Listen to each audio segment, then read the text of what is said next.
మన ప్రభు అయిన యేసుక్రీస్తు పరిశుద్ధ నామములో ఈ వాక్యం వింటున్న ప్రతి వారికి ది ఫాదర్స్ ఫెలోషిప్ తరపున నా హృదయపూర్వకమైనటువంటి వందనాలు. దేవుడు మిమ్మను దీవించును గాక.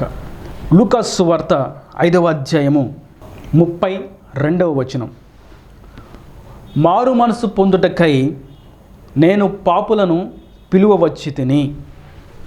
ఆ ఒక్క మాట మనకు చాలు. ప్రభు పుట్టారు, జన్మించారు. ఆయన గురించి మనం వేదికను సిద్ధపరచాలి, అలంకరణలు చేయాలి, సన్మానాలు చేయాలి, ఆర్భాటంగా వేడుకను కనపరచాలి అని ఆలోచన చేస్తూ ఉంటాం. సరే, వాటన్నింటినీ మనం ప్రక్కన పెట్టినట్లయితే ప్రభు ఈ భూమి మీదకి రావాల్సినటువంటి అవసరత, అక్కర ఏమై ఉన్నది? అనేక మాటలు ప్రభు సెలవిచ్చారు. నేను ఇందు నిమిత్తం వచ్చాను అని సమయానుకూలంగా ప్రభు చిత్తానుసారంగా మీ యొద్దకు తీసుకొచ్చినటువంటి వాక్య భాగం ఏదనగా ఒకే ఒక్క మాట, నేను పాపులను పిలువవచ్చి తిని. ప్రభు ఈ భూమి మీదకి శరీరధారిగా మట్టి దేహమును ధరించుకొని ఈ భూమి మీదకి రావాల్సినటువంటి అవసరత, అక్కరత ఏమై ఉంది అనగా ఆయన పాపులను రక్షించడానికి ఆయన వచ్చాడు. మారు మనసు పొందండి అని పాపులకు ప్రకటించడానికి ఆయన వచ్చాడు. మారు మనసు పొందుకొని, పరిశుద్ధాత్మను పొందుకొని, దేవుని స్వరూపంలో రూపుదిద్దపడుతూ ఆత్మీయ శిఖరాలను ఎక్కిన వారిని పిలవడానికి ఆయన రాలేదు.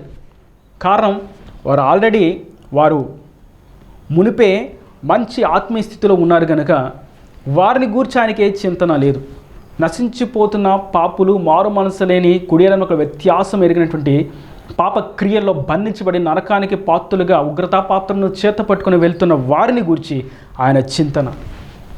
ఆ చింతన కలిగిన వారుగా ఆయన తన ఉన్నత మహిమను విడిచిపెట్టి, సింహాసనం విడిచిపెట్టి శరీరధారిగా ఈ భూమి మీదకి దిగివచ్చారు. కేవలం మీరు మారు మనసు పొందండి అని పాపులకు చెప్పడానికి.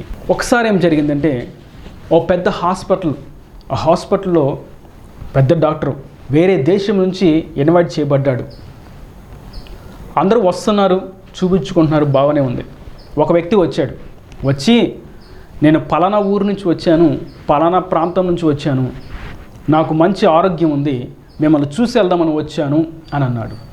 అప్పుడు ఆ డాక్టరు అతనితో అన్నాడు, నేను అంత దూరం నుండి ప్రయాసపడి వచ్చింది నీలాంటి వాళ్ళ కొరకు కాదు నాయనా. నిజంగా బలహీనముగా, నిజంగా అనారోగ్యముతో, అస్తవ్యస్తముగా, ఆందోళనతో, దిగులుతో ఉన్నవారికి నేను మందులు ఇచ్చి, వైద్యమును అనుగ్రహించి వారికి స్వస్థత ఇవ్వడానికి నేను వచ్చాను అయినా, నీలాంటి వాళ్ళ కొరకు కాదు. నీవు నా విలువైనటువంటి సమయాన్ని దొంగిలిస్తున్నావు అని అతనితో తెలియజేశాడు. దాని అర్థం, లోకంలో ఉన్నటువంటి ఒక వైద్యుడే దూర ప్రాంతం నుండి అనారోగ్యంతో ఉన్న వారికి ఆరోగ్యం కలుగు నిమిత్తం నేను నేర్చుకున్న వైద్యాన్ని వారికి అందించాలని అతను వస్తే, లోకంలో ఉన్నటువంటి పాపులను ప్రేమించి పాపంలో నుండి వారిని విడిపించాలని, రక్షణ భాగ్యం వారికి కలిగించాలని, లోక బంధాల నుండి, సాతాను బంధకాల నుండి విడిపించాలని, వారి తాడి కట్లను తెంపాలని ఆయన తన ఉన్నత మహిమను విడిచి ఈ భూమి మీదకు వచ్చింది నీతిమంతులుగా ఉన్నవారి నిమిత్తం కాదు, అబ్రహాము కోసం, మోషే కోసం, దావీదు కోసం కాదు. ఆయన వచ్చింది పాపులుగా ఉన్న మన కొరకు. మనం ఒకప్పుడు ప్రజలము కాదు, ఒకప్పుడు జనము కాదు, అనగా ఆయన స్వకీయ జనము కాదు. కానీ నేడైతే ఆయన జనముగా మనం పిలువబడుతున్నాం. కేవలం ఆయన పిలిచిన పిలుపుకు మనం విధేయత చూపించుట చేత. నేడు మనం గుర్తించవలసినటువంటి పాఠ్యం ఏదనగా, ఆయన మారు మనసు పొందుడి అని పాపులను పిలవ వచ్చాడు. ఈ మాట వినాలి అనేది ఆయన యొక్క తాత్పర్యం. కానీ ఇక్కడ ఉన్నటువంటి జనులు ఆ మాటను వినట్లా, తిరస్కరిస్తున్నారు. క్రొత్తగా మాకు మారు మనసు అనేటువంటి మాటను మీరు తెలియచేస్తున్నారేంటి? పాత నిబంధనలో కేవలం 2 సార్లే మారు మనసు గురించి రాయబడి ఉన్నది. బైబిల్ మొత్తం ఇంచుమించుగా 44 సార్లు మారు మనసు అనేటువంటి పదం రాయబడితే, పాత నిబంధనలో కేవలం 2 సార్లే రాయబడి ఉన్నది. దానిని గూర్చి ఇంత గొప్పగా ఆయన చెప్తున్నాడేంటి? అంతకంటే విలువైనటువంటి పదాలు ఎన్నో ఉన్నాయి. కానీ వాటి గురించి ఎత్తి పట్టకుండా దీన్ని మాత్రమే, మారు మనసు అనేటువంటి పదాన్ని మాత్రమే ఎందుకు ఈయన అంత ఎక్కువగా చెప్తున్నారు? ఎందుకంటే విషయమంతా అక్కడే ఉంది. ఒక ఇంటికి ఎంత రమ్యంగా గోడలు కట్టినా, ఎంత పటిష్టంగా గోడలు కట్టి స్లాబ్ వేసి పెయింట్లు వేసి అలంకరించిన కబోర్డ్స్ పెట్టినా, ఎన్ని అలంకరణలు చేసినా కింద పునాది సరిగా లేకపోతే ఎంత ఎత్తుగా ఉన్నా, ఎంత అందంగా ఉన్నా, ఎంత వైభవంగా ఉన్నా అది నిలవదు, ఖచ్చితంగా కూలిపోతుంది. మారు మనసు అనేది పునాది వంటిది. క్రైస్తవ జీవితానికి మారు మనసు పునాది. పునాది లేనటువంటి ప్రతి క్రైస్తవ జీవితం, సేవా జీవితం సమస్తమును ఒక రోజున ఖచ్చితంగా కూలవలసినదే. మారు మనసు యొక్క ప్రాధాన్యత, ప్రాముఖ్యత అంత గొప్పది, ఆ విలువ అంత ఉన్నతమైనది. అందుకే ప్రభువు మాటి మాటికి మీరు మారు మనసు పొందండి అని సెలవిస్తున్నారు. మరొక ఆశ్చర్యకరమైనటువంటి విషయాన్ని మీకు తెలియజేయాలనగా, బాప్తిస్మం ఇచ్చి యోహాను తన ప్రారంభంలో ఒక మాట అన్నాడు. బాప్తిస్మం ఇస్తాను రండి అని చెప్పలేదు, నేను దేవుని ప్రవక్తను అని చెప్పలేదు. తను చెప్పినటువంటి మొట్టమొదటి మాట మారు మనసు పొందండి.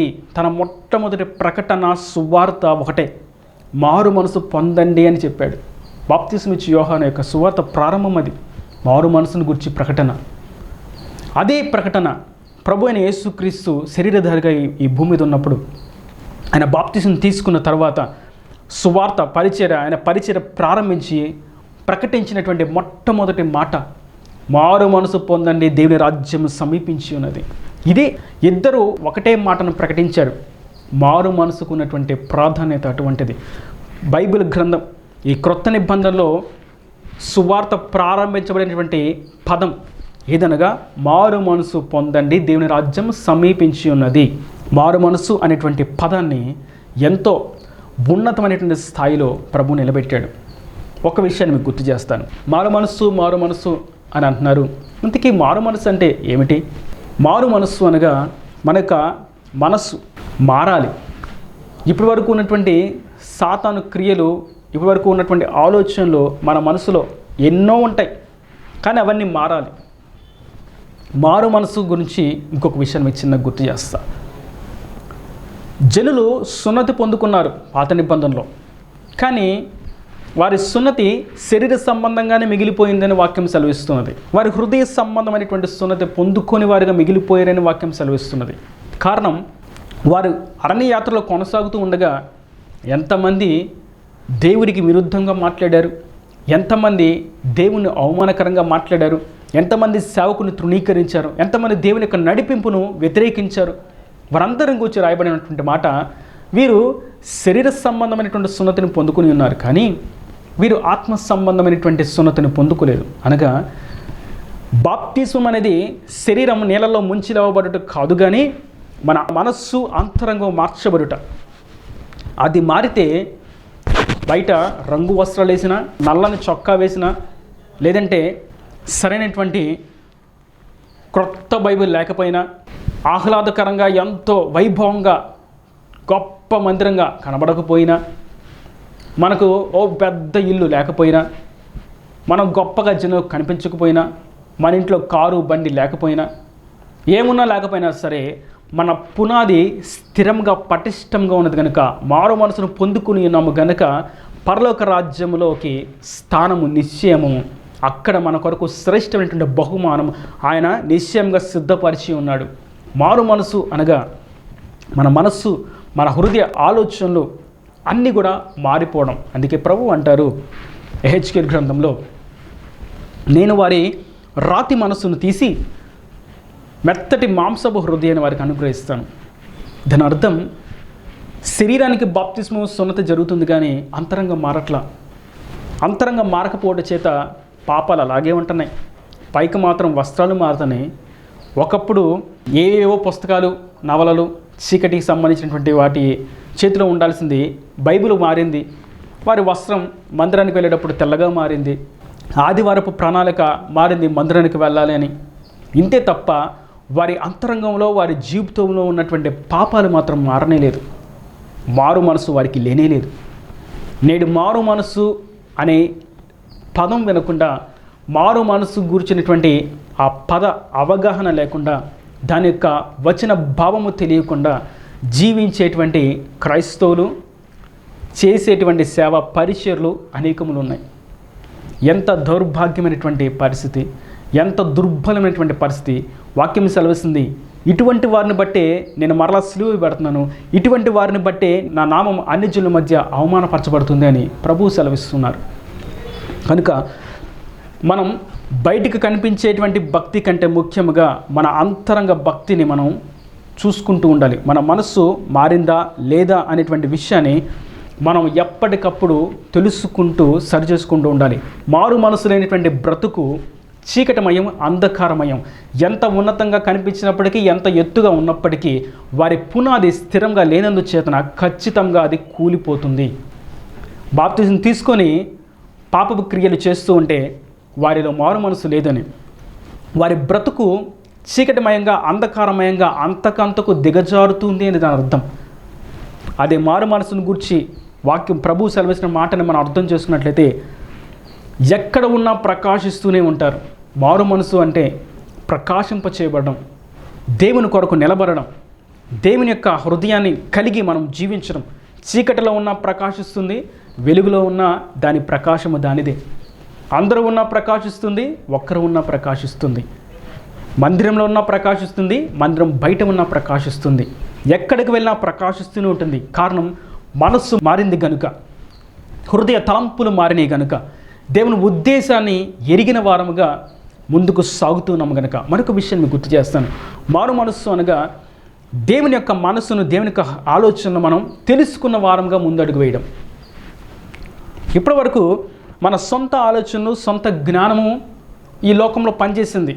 అందును బట్టే సాతాను సులువుగా పడవేస్తూ వాడి క్రియలన్నీ మనల్ని దాస్తూ వస్తూ వచ్చాడు. అయితే మారు మనసు పొందుకున్న పిమ్మట వాడి క్రియలన్నీ బయటకు తోసివేయబడి పరిశుద్ధాత్మ మనలో నివాసముగా మనల్ని శుద్ధీకరించి ఆయన స్వారూప్యానికి తీర్చిదిద్దుతూ ఆయన చిత్తాన్ని మనకు తెలియచేస్తూ సత్య అసత్యాలను మనకు బోధిస్తూ తిన్నన త్రోవలో మనం నడిపిస్తూ నిత్య రాజ్యానికి వాసులయ్యేంత వరకు మన చెయ్యి పట్టుకొని ప్రాకారంలో దాటిస్తూ నడిపిస్తూ ఉంటుంది. మారు మనసు పొందుకోవడంలో ఉన్నటువంటి ముఖ్యమైనటువంటి విషయం మన మనసు ఆలోచనలు, మన నడిపింపు దేవుని యొక్క చిత్తంలో ఉంటుంది. మారు మనసు పొందుకోకపోతే, ఈ మాట వినకపోతే ప్రభు ఒక మాట సెలవిస్తున్నారు. పాత నిబంధనలు మనం చూస్తాం. ద్వితీయోపదేశకాండం 15వ అధ్యాయం 5-6 వచనాల్లో, కావున నేడు నేను నీకు ఆజ్ఞాపించున్న ఈ ఆజ్ఞలన్నిటిని అనుసరించి నడుచుకున్నటకు నీ దేవుడైన యెహోవా మాటను జాగ్రత్తగా విని ఎడల మీలో భేదలు ఉండరు.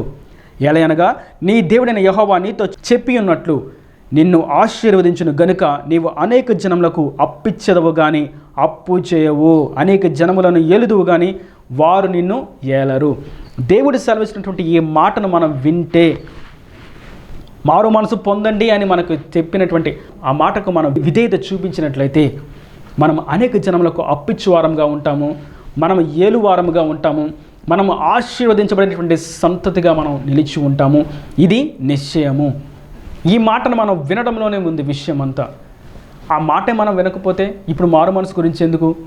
ఈ సీజన్లో మాకు అన్ని ఆశీర్వాదాలు కావాలి, మాకు క్రొత్త వస్త్రాలు కావాలి, మా ఇంటికి రంగులు కావాలి, మా ఇల్లు అలంకరించబడాలి, క్రొత్త వస్తువులు కావాలి, అక్కడ అటువంటి చెట్టు ఉండాలి, ఇక్కడ ఇటువంటి బొమ్మ ఉండాలి, ఇక్కడ ఈ లైటింగ్ ఉండాలి, మా ఇంటికి క్రొత్త వాహనం రావాలి, క్రొత్త వస్తువు రావాలి, క్రొత్త టీవీ రావాలి, ఆ వస్తువు రావాలి, ఈ వస్తువు రావాలని మేము ప్రార్థన చేసుకుంటూ ఉంటే మారు మనస్సు అనేటువంటి పదాన్ని గురించి వివరిస్తున్నారు అని అనుకుంటూ ఉండొచ్చు. కానీ ఆ ఆశీర్వాదం అంతా మారు మనస్సులోనే దాగి ఉన్నదని వాక్యం మనకు సెలవిస్తున్నది. మీ కోరికలు తీర్చబడ్డానికి, మీ వాంఛలు తీర్చబడ్డానికి, మీరు సంతోషంగా ఆనందంగా ఉండడానికి మీరు చేయవలసిందల్లా ఒకటే, మీ మనస్సు మారాలి. కొంతమందిని చూస్తూ ఉంటే అనారోగ్యంతో బాధపడుతూ ఉంటారు. వారి దగ్గరికి వెళ్ళి నీకు ఆరోగ్యం వచ్చేసిద్ది అని చెప్పడం సులువే, కానీ నీ పాపాలు ఒప్పుకోవాలి, సరిచేయబడాలి, నీ మీద ఉన్నటువంటి ఆ దోషారోపణ తొలగిపోవాలి, అప్పుడు నీకు ఆరోగ్యం వస్తుంది, నీ పాపాలు సరిచేసుకో, ఒప్పుకో, పశ్చాత్తాపడు, మారు మనసు పొందు అని చెప్తే ఆ మనిషి వినడే. కారణం వారికి ఆశీర్వచనాలు కావాలి, కానీ ఇది ఫలించదే. మారు మనసు లేకుండా ఆ మాటలు ఎందుకు ఫలిస్తాయి? ఆజ్ఞను పాటించకుండా ఆశీర్వాదాలు ఎందుకు వస్తాయి? ఈ చిన్న విషయాన్ని గుర్తించకపోతే ఎన్ని సంవత్సరాలుగా క్రైస్తవ్యంలో ఉన్నా, ఎన్ని సంవత్సరాలుగా సేవా జీవితంలో ఉన్నా, ఎన్ని సంవత్సరాలుగా తెల్లని వస్త్రాలు ధరించుకుని పరిశుద్ధులుగా లోకంలో కనబడుతూ ఉన్నప్పటికీ ఉపయోగం ఉండదు. ఇక్కడ యాజకులు, శాస్త్రులు, సద్దుకైలు, పరిసయ్యులు వారి సంగతి మనం చూసినట్లయితే వారు పుట్టుకతోనే దేవుని వాక్య లేఖనాలు పఠిస్తూ ఉన్నవారు, వారికి మంచి జ్ఞానం ఉంది, ధర్మశాస్త్రం పట్ల పట్టు ఉంది, కానీ ఉపయోగం ఏమీ లేదు. వారి మనసు మారకుండా, అంతరంగం మారకుండా ఈ వాక్యాలని పైపైన అలంకరించుకుంటున్నారు. నుదుటిని కట్టుకుంటారు, చేతుకు కట్టుకుంటారు, అంగీలకు కట్టుకుంటారు, నడుంకు కట్టుకుంటారు. వాక్యాలను ఉపయోగం ఏమీ లేదు. ఇంటి మీద గోడకు తగిలించుకుంటారు, ద్వారబంధకాల మీద వేస్తారు, బయట పెద్ద ప్లేట్ పెడతారు, పెద్ద బ్యానర్ కడతారు, ఇంటి బయటకు లైటింగ్ పెట్టి పెడతారు, ఉపయోగం ఏమి ఉండదు. చర్చి బయట కడతారు, చర్చి మీద కడతారు, కానీ మారు మనసు లేనటువంటి పరిచర్య ఉపయోగం ఏమి ఉండదు. మారు మనసు అనేటువంటి పునాది కలిగి ఉన్నట్లయితే ఎన్ని ఒడిదుడుకులు వచ్చినా అది స్థిరముగా నిలబడి ఉంటుంది. అందుకే ప్రభు కూడా ఒక చోట చెప్తారు ఈ లూకాసు సువార్తలోనే, బుద్ధిమంతుడేమో పునాది మీద కట్టుకున్నాడు ఇల్లు, బుద్ధిహీనుడేమో ఇసుక మీద కట్టుకున్నాడు. వాడు అనుకుంటున్నాడు, నేను చాలా రమ్యంగా ఎత్తుగా కట్టుకున్నాను, అన్ని ఫ్లోర్లు వేసాను, నేను దీనికి రిజిస్ట్రేషన్ కూడా చేయలేదు, నాకు ఫ్రీగా వచ్చేసింది, అక్కడ దాన్ని స్వాధీనం చేసుకుని ఇక్కడ దీన్ని ఆక్రమించుకున్నాను, అక్కడ వాళ్ళకి అబద్ధం చెప్పాను, ఇక్కడ మోసం చేశాను, వారి స్థలాన్ని నేను దోచేసుకున్నాను, ఉచితంగా అందరి దగ్గర నేను దోచుకొని ఆ మెటీరియల్, ఆ యొక్క పరికరాలు, ఆ ముడి సరుకులన్నీ కూడా నేను తెచ్చుకొని అంతా కట్టేసుకున్నాను, అన్నీ ఉచితంగా జరిగిపోయినాయి, నా ఇల్లు చాలా బాగుంది, రమ్యంగా ఉంది అని అనుకుంటున్నాడు ఇసుక మీద కట్టుకొని. కానీ బుద్ధిమంతుడు కష్టపడి తనకు కలిగిన దాన్ని జాగ్రత్తగా దేవుని దృష్టికి యథార్థంగా నీతిగా సంపాదించి ఒక్కొక్క ఇటుగా కట్టుకుంటూ తన గృహాన్ని చిన్నగా కట్టుకున్నాడు, కానీ పునాది మీద కట్టుకున్నాడు. ఇద్దరి ఇల్లు చూస్తూ ఉంటే ఇసుక మీద కట్టుకున్నాడు, ఇల్లేమో స్లాబుల మీద స్లాబులు ఉన్నాయి. మోసం చేసి, అబద్ధాలాడి, వ్యభిచారం చేసి, వాళ్ళ మోసం చేసి, వీళ్ళ మోసం చేసి, లంచాలు తీసుకుని వడ్డీ వ్యాపారాలు చేసి, వాళ్ళ నోలు కొట్టి, వీళ్ళ కడుపులు కొట్టి, వాళ్ళని పాడు చేసి, వీళ్ళని పాడు చేసి, అందరి జీవితాన్ని చిన్నాభిన్నం చేసి ఎన్ని ఫ్లోర్లు కట్టాడు. ఈ బుద్ధిమంతుడు జాగ్రత్తగా కష్టంతో దేవుని వాక్యం మీద ఆజ్ఞానుసారంగా మారు మనసు పొందుకొని ప్రార్థన చేసుకుంటూ గుట్టుగా తన పిల్లలతో, తన భార్యతో నెమ్మదిగా ఉన్నాడు.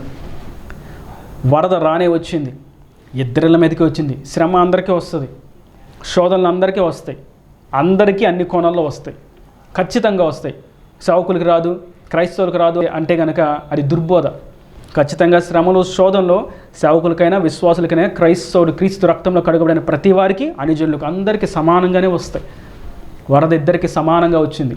కానీ ఇన్ని ఫ్లోర్లు కట్టుకున్నటువంటి వ్యక్తిని చూస్తే అది ఆ వరద వెళ్ళిపోయిన కాసేపటికి దాని అడ్రస్ కూడా లేదు, దాని యొక్క ఆనవాళ్ళు కూడా లేకుండా కూలిపోయింది. కానీ బుద్ధిమంతుడు తాను కట్టుకున్నటువంటి గృహాన్ని చూసినట్టయితే అది స్థిరంగా ఉంది. కారణం, మారు మనసు పొందుకొని భక్తి మీద కట్టుకునేటువంటి చిన్న ఇల్లు స్థిరంగా ఎల్లవేళలా నిలబడి ఉంటుంది. మారు మనసు లేకుండా ఎన్ని హంగులు, ఎన్ని ఆర్భాటాలు, ఎన్ని వేడుకలు, ఎంత ఉన్నతంగా ఎన్ని లైటింగ్లు పెట్టినా, ఎంత అలంకరించినా చివరకు అది ఆనవాళ్ళు కూడా లేకుండా పోతుంది. కనుక మనం చేసేటువంటి భక్తి పునాది మీద ఉండాలి.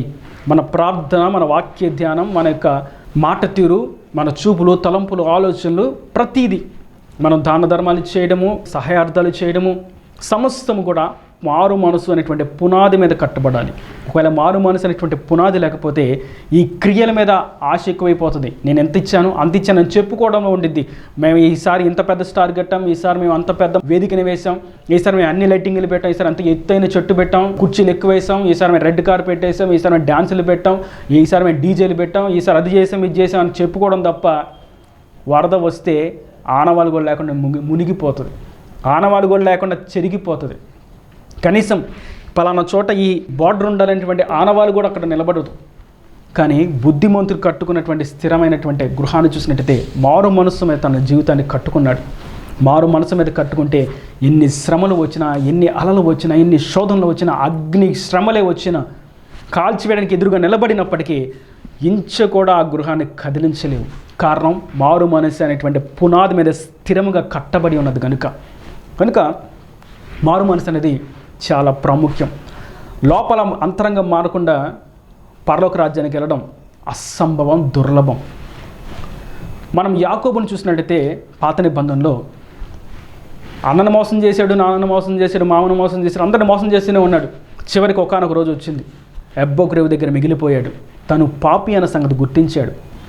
ఇప్పుడు ప్రభువుని అడుగుతాడు, ప్రభువా నా పేరు యాకోబు, నేను మోసగాన్ని, వాళ్ళ మోసం చేసి వీళ్ళ మోసం చేసి వంకర త్రోవలో నడిచే నేను వంకర వాడను, నేను తిన్నగా లేని వాడను, నాకు తిన్నగా ఉండడం చేత కాదని ప్రభు దగ్గర ఎప్పుడైతే ఒప్పుకున్నాడో దేవుడు యాకోబును ఇజ్రాయేలుగా మార్చాడు. మనం మారు మనసు పొందుకోవడం అనగా మన పాపాలను మనం దేవుడి దగ్గర ఒప్పుకొని సరిచేసుకోవడం. లేదా నేను మారు మనసు పొందుకున్నాను, వాక్యం వినేసాను, నేను కూడా మారు మనసు పొందేసుకున్నట్టే అనుకుంటే మిమ్మల్ని మీరు మోసం చేసుకున్నట్లే. మారు మనసు అనగా మన పాపాలు సరిచేయబడాలి, మన పాప నిమిత్తం మనం పశ్చాత్తాపడాలి. యాకోబు మగసిరి గలవానిగా ప్రార్థన చేశాడు. అనగా తన శక్తి అంతా, తన బలం అంతా కూడగట్టుకొని ఎంతవరకు చేయగలడో అంతవరకు శక్తిగా ప్రార్థన చేశాడు. దేవుడు అతని యొద్దకు దిగి వచ్చాడు, తన జీవితమును మార్చాడు, మారు మనసును ఇచ్చాడు. మరప్పటికీ పాపాలు చేయకుండా యాకోబు స్థిరంగా ఇజ్రాయేలుగా నిలబడిపోయాడు. అనేక జనములకు ఆశీర్వాదకరంగా మార్చబడిపోయాడు. తన సంతతి అంతటికి తన పేరే ఒక అడ్రస్గా మార్చబడిపోయింది, ఇజ్రాయేలీలు అని చిరునామాగా మార్చేశాడు దేవుడు. పాపములో ఉన్నటువంటి వ్యక్తిని ఆశీర్వాద జనములకు చిరునామాగా మార్చివేశాడు. కనుక మారు మనసు అంటే మన పాపాల గురించి మనం పశ్చాత్తాపడి సరిచేయబడడం. మనం దావీదుని గురించి కూడా మనం చూస్తే తను పాపము చేశాడు బత్షెబాతో. కానీ ఎప్పుడైతే నాతాను ప్రవక్త వచ్చి నువ్వు తప్పు చేసావు అని తెలియజేసినప్పుడు, అయ్యా నేను తప్పు చేశాను, నేను పాపము చేశానని ఒప్పుకొని ఉన్నాడు. అతని గురించి మనం చూస్తాం రాజుల మొదటి గ్రంథం 1వ అధ్యాయం 3-4 వచనాల్లో దావీదు అవసాన కాలంలో అంటే ముసలివాడైపోయాడు. తన కోసం తనకు వెట్ట పుట్టడానికి అభిషగు అనేటువంటి షూనమీరాన్ని చూసి ఒక చిన్నదాన్ని యవ్వనస్తురాలను దావీదు కోసం ఉంచారు. తన భార్య ముసలిది అయిపోయిన, అందరు ముసలు అయిపోయారు. ఇప్పుడు దావీదుకి ఒక వెట్ట కావాలి, తనకు తోడు కావాలని ఒక యవ్వనస్తురాల్ని మంచిగా ఉండేటువంటి సుందరవతిని తీసుకొచ్చి దావీదు కోసం నిలబెట్టారు ఆ గదిలో. కానీ ఇక్కడ రాయబడినటువంటి మాట ఆ వచనంలో చూస్తాం, రాజు ఆమెను కూడలేదు అని చూస్తాం. అనగా రాజు ఆమెను తాకను కూడా తాకలేదు. అనగా బత్షెబాతో ఒకప్పుడు పాపము చేశాడు, వ్యభిచార క్రియ చేశాడు. దేవుడు గద్దించాడు, తప్పును తెలుసుకున్నాడు, పశ్చాత్తాపడ్డాడు. హిస్సోపుతో నన్ను కడుగు ప్రభా, నా అంతరంగంలో నూతనమైనటువంటి ఆత్మను పుట్టించు, రక్షణ ఆనందాన్ని నూతనంగా నాకు కలుగు చేయి, నాకు నూతనమైన శక్తినివ్వు, నాకు కృపను అనుగ్రహించని ప్రార్థన చేసుకున్నాడు. దేవుడు తనను క్షమించి తన మనస్సును మార్చి నూతనంగా తన ఆజ్ఞలతో విధులతో ఉన్నటువంటి మనసును ఇచ్చాడు. తాను మారు మనసు పొందుకుని ఉన్నట్టు చేత తన యొద్దకు యవ్వనస్తురాలు వచ్చినా అతను కూడనే లేదు, తాకను కూడా తాకలేదు. పరిశుద్ధత కొరకు అంటుకట్టబడిపోయాడు. దావీదును దేవుడు అట్టి విధంగా ఆశీర్వదించాడు. మారు మనసు పొందుకుని ఉంటే చేత పాపాలను మనం ఏ విధంగా జయించగలమో మనం ఇక్కడ చూస్తూ ఉన్నాం. మరియు అపోస్తులైనటువంటి పేతురు, నేను నీ కొరకు చనిపోతాను, నువ్వు లేకుండా నేను లేను అని ప్రభువుతో అన్నాడు.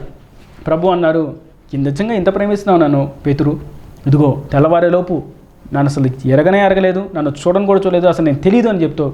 కోడి కూయికి ముందే 3 సార్లు చెప్తామంటే అదంతా అబద్ధం ప్రభువా, అదంతా నిజం కాదు అని అన్నాడు. కానీ అదే జరిగింది. కానీ ఎప్పుడైతే కోడి కూసిందో తాను తప్పు చేశానన్న సంగతి తనకు అర్థమయ్యి లోపలికి వెళ్ళి పశ్చాత్తాపడ్డాడు, కన్నీరు మున్నీరుగా విలపించాడు, అబద్ధాన్ని గూర్చి దేవుని సన్నిధిలో ఏడ్చాడు, మారు మనసును పొందుకున్నాడు. ఇక మీదట అబద్ధం ఎప్పటికీ ఆడకుండా పేతురు దేవుడి కొరకు సాక్షిగా నిలబడిపోయాడు. దేవుని కొరకు చంపడానికి సైన్యం ఎదురుగా వచ్చినా నేను చనిపోవడానికి సిద్ధమే అని ధైర్యంగా సత్యాన్ని ఒప్పుకున్నాడు. కానీ అసత్యం కొరకు ఒక్క అబద్ధం కూడా అతను ఆడలేదు. మారు మనసు పొందుకొని ఉండట చేత దేవునికి సాక్షిగా నిలబడ్డాడు. అతను ఇప్పటికీ అతని సాక్షి జీవితం తరతరాలకు తేజరులుతూనే ఉన్నది. కనుక మనం చూసినట్టయితే ఈ మారు మనసును గురించి ఇప్పుడు పొందుకోవడం అంత ముఖ్యమా అంటే మనం ఒక శ్రేష్టమైనటువంటి విషయాన్ని ఇక్కడ చూస్తాం. లూకా సువార్త 13వ అధ్యాయం 1వ వచనం. పిలాతు గలిలీయులైన కొందరి రక్తము వారి బలులతో కలిపి ఉండెను. ఆ కాలమున అక్కడున్న కొందరు ఆ సంగతి యేసుతో చెప్పగా ఆయన వారితో ఇట్లనెను, ఈ గలిలీయులు అట్టి హింసలు పొంది ఉన్నందున వారు గలిలీ అందరికంటే పాపులను మీరు తలంచుచున్నారా? కారణం మీతో చెప్పుచున్నాను, మీరు మారు మనసు పొందని ఎడల మీరందరూ అలాగే నశింతురు. ప్రభు యొద్దకు ఒక సమూహం వచ్చింది. అయ్యా, పిలాతు అనేటువంటి వ్యక్తి కొంతమందిని నశింపజేశాడయ్యా, చంపేశాడయ్యా, నరహత్య చేశాడయ్యా, దేవునికి ఇచ్చేటువంటి బలుల్లో ఆ బలులు కలిపేశాడయ్యా, ఎంత దుర్మార్గమైనటువంటి క్రియలు చేశాడయ్యా అని ప్రభుతో పంచుకుంటూ ఉంటే ప్రభు అంటున్నారు, నా ప్రజలారా, వారు అటువంటి హింసలు పొందుకున్నారు కనుక ఈ గలిలీయులకు అందరికంటే వాళ్ళు పాపులని మీరు అనుకుంటున్నారా? అనుకోవద్దు. ఒకవేళ మీరు మారు మనసు పొందకపోతే మీ పరిస్థితి కూడా, మీ ముగింపు కూడా అట్టాగే ఉండిద్ది అన్నాడు. కఠినంగా చెప్తున్నారు ప్రభు. నేను చెప్పడం కాదు. ఈ శుభ సన్నివేశాల్లో, శుభ సందర్భంలో, శుభదినాల్లో, ఈ శుభ మాసములో ఇటువంటి మాట అవసరమా అంటే అవును. ఆశీర్వాదాలన్నీ అక్కడే దాగి ఉన్నాయి. మనం ఆశీర్వదించబడాలంటే పైన పలికేస్తే అయిపోదు. లోపల అంతరంగం, మనస్సు మారాలి. అప్పుడే ఆశీర్వాదాలన్నీ మన దిద్దుకు చేరి వస్తాయి. ఒకవేళ పొందకపోతే దేవుడు చెప్తున్నారు, వారి వలె మీ ముగింపు హీనకరంగా ఉంటుంది, మారు మనసు పొందకపోవుట చేత. కనుక మనం మారు మనసు పొంది ఉన్నట్లయితే అంతరంగమున సున్నతి కలిగిన వారంగా, శరీర సంబంధమైనటువంటి బాప్తిస్మము, శరీర సంబంధమైనటువంటి సున్నతి అని ఆలోచించగా మన అంతరంగము సున్నతి చేయబడాలి, మన అంతరంగం మారాలి, మన అంతరంగం ఆ రక్తం చేత కడగబడాలనేటువంటి ఉన్నతమైనటువంటి ఆలోచన కలిగిన వారంగా మన మనస్సు మారినట్లయితే, మారు మనసు పొందుకున్నట్లయితే, మన పాపాల గురించి పశ్చాత్తాపడి సరిచేయబడినట్లయితే దేవుడు మనతో మాట్లాడతాడు. ఆయనతో ఒక సహవాసాన్ని మనకు అనుగ్రహిస్తాడు. ఆయన పరిశుద్ధాత్మకు నిలయంగా మనల్ని మారుస్తాడు. ఆయన స్వారూప్యులకు రూపుదిద్ది నిత్యరాజ్యానికి మనలను వారసులుగా చేరుస్తాడు. కనుక మారు మనసును గురించి ఒకవేళ విని ఉండకపోతే, మారు మనసును గురించి ఇప్పటికీ మాకు తెలియదంటే, నేడి వాక్యం ద్వారా ప్రభు సెలవిస్తున్నారు, మీరు మారు మనసు పొందుకోవాలి. మారు మనసు అనగా మీ పాపాలను గురించి పశ్చాత్తాపడ్డం. అది ఎప్పటి నుంచి చేసిన పాపాలైనప్పటికీ, చిన్నతనం నుండి చేసిన ప్రతి పాపాన్ని సైతం ఒప్పుకోవాలి. ఆ మధ్య ఒక తల్లి ప్రార్థన చేయించుకోవడానికి పిలిస్తే వెళ్ళా. ప్రభు ఆమెకి తెలియజేసినటువంటి మాట, మారు మనసు పొందు అని చెప్పాడు. ఆమెకు అప్పటి వరకు ఆ పదం తెలియదు. మారు మనసు అంటే పాపాలు ఒప్పుకోవాలి. ఆమెతో చెప్తున్నా, నా సాక్ష్యాన్ని పంచుకుంటున్నా. మారు మనసు అంటే ఇలా అమ్మ, ప్రతి చిన్న పాపాన్ని దేవుడు గుర్తు చేస్తాడు. దాన్ని మనం ఒప్పుకొని సరి చేసుకొని దేవుడితో మనం పశ్చాత్తాపడినట్లయితే, దేవుడితో సమాధాన పడినట్లయితే దేవుడు మనతో మాట్లాడతాడు, మన పాపాల మీద జయమిస్తాడు, మరన్నిటికీ అటువంటి పాపాలు చేయకుండా సహాయం చేస్తాడని చెప్పినప్పుడు ఆమె వెంటనే నాతో చెప్పినటువంటి మాట, అయ్యా మీరు చెప్తూ ఉండగా నేను చిన్నప్పుడు మా ఇంటి ప్రక్కన జాంకాయలు దొంగతనం చేసింది, వాళ్ళ దగ్గర దొంగతనం చేసింది, ఈ పాపాలు గుర్తుకొస్తున్నాయి అయ్యా అని అనింది. పరిశుద్ధాత్ముడు పనిచేస్తున్నాడు. మీ పాపాలు ప్రతిదీ దేవుడి సన్నిధిలో ఒప్పుకోండి. మీ ఆరోగ్యం మీరు మారు మనసు పొందుకోవడంలో దాగి ఉన్నదని ఆమె కొరకు ప్రార్థన చేసి రావడం జరిగింది. కనుక మనం మారు మనసు పొందుకోవడంలోనే ఆరోగ్యము, ఆశీర్వాదము, క్షేమము, సమాధానము, సంతోషము, పరలోక రాజ్యం యొక్క స్థానము దాగి ఉన్నది.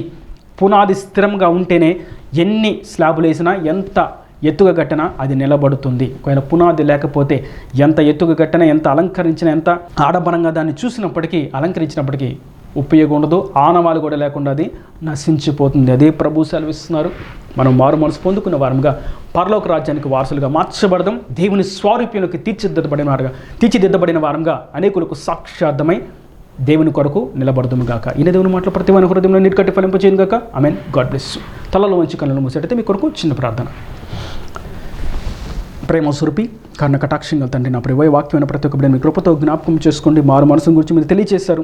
ఆశీర్వాదములన్నీ దానిలో దాగి ఉన్నాయని మీరు ఎంతో స్పష్టంగా తేటగా మీరు తెలియజేసిన విధానాన్ని బట్టి నీకు స్తోత్రం. పునాది స్థిరంగా ఉండినట్లుగా మీ వాక్యం ప్రతి వారు కూడా మారు మనసు పొందుకొని, పరిశుద్ధాత్మ పొందుకొని, నీళ్ళు కట్టబడినట్టుగా, నీ స్వారూపులకు మార్చబడినట్టుగా, నీ రాజ్యానికి వారసున్నట్టుగా సహాయం చేయండి. ఇంకొన్ని ఈ యొక్క టీవీ ఛానల్ పరిచయం వారిని కూడా దీవించండి. ఇంకొన్ని ఈ పరిచయం దీవించండి. ఇంకొన్ని తండ్రి దీనికి తోడుగా ఉన్న వారందరి యొక్క కుటుంబాలను, గుప్పెలను నిండాలుగా దీవించి ఆశీర్వదించమని, ఈ మాటలు సాతానే మాత్రం దొంగలించకుండా ప్రతి వాని హృదయంలో నీరు కట్టి ఫలింప చేయమని యేసు పరిశుద్ధనామమున ప్రార్థించి వేడుకుంటున్నాను తండ్రి. ఆమేన్. ఆమేన్.